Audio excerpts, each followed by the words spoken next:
What's happening, everybody? Hope you guys are feeling great. I'm Team Kills, and what I like to do is make gaming easier. And speaking of making everything easier, the Cthulu gun. Although, first of all, I lied. Not on purpose, but yeah, I lied.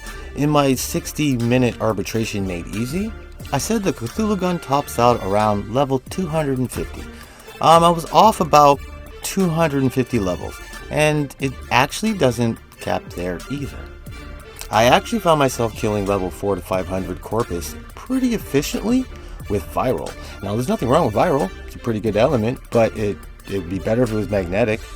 I'm just saying. Now, every 5th time I use this gun, I get asked, can you share the build, please? So, I'm going to share the build, please. I'm just going to share the build. But very quickly, I'm going to explain how it works. Now, there are a few things that are very important. Don't look it, but they're very important. First, sinister reach. Sounds pretty self-explanatory, but this gun has, let's call it infinite punch through.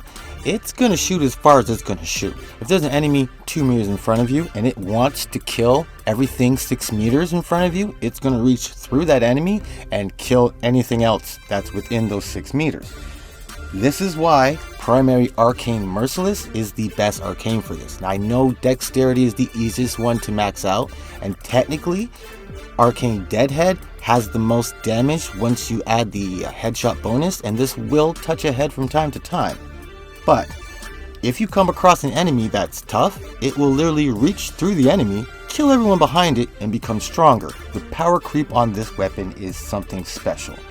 Now, to keep with the whole power creep thing, you need the theorem combo. I use Vermia just because the green tentacles poison. I like poison. That's just me being me.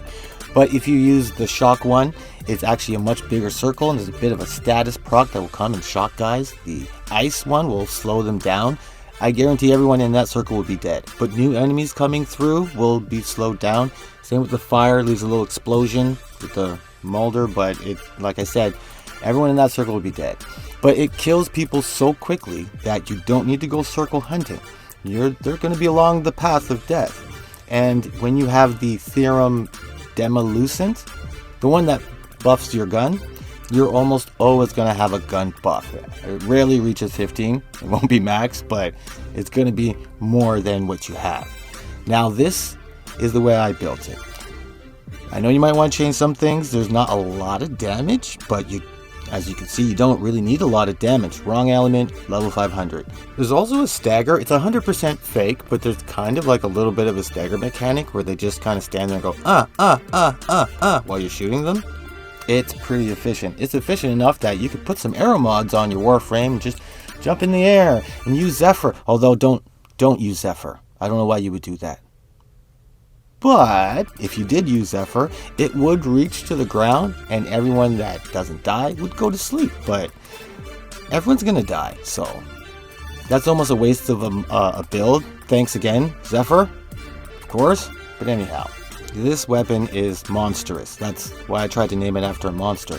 You can pair it with whatever Warframe you want. If you use Sephigoth, the damage that it puts out, and you're using Gloom, you just pretty much invincible. You could also use Grey or Gyri, whatever you want to call her, the new Warframe, and with her 4th ability, when you get a crit hit, you get a bolt of lightning that comes down. It's like a lightning storm. It doesn't matter what Warframe you use or what ideas you got going on, it's gonna murder for you very efficiently, or make it easy. And that's all I really want to do. So on that note, this, like I said, this is the most it's probably tied for the most monstrous endurance weapon that I've come up with. I don't actually like endurance. That's why I made that arbitration mistake. And it definitely wasn't my idea to come into Void Cascade and hang out for 50 extractors. I never crossed my mind. But if there's a war, I'm gonna fight it. But anyhow, on that note, I hope this helps. If it has, join the team of killers. Become a killer of teams. Let me know what you're thinking in the comments. It's one of the ways we could talk.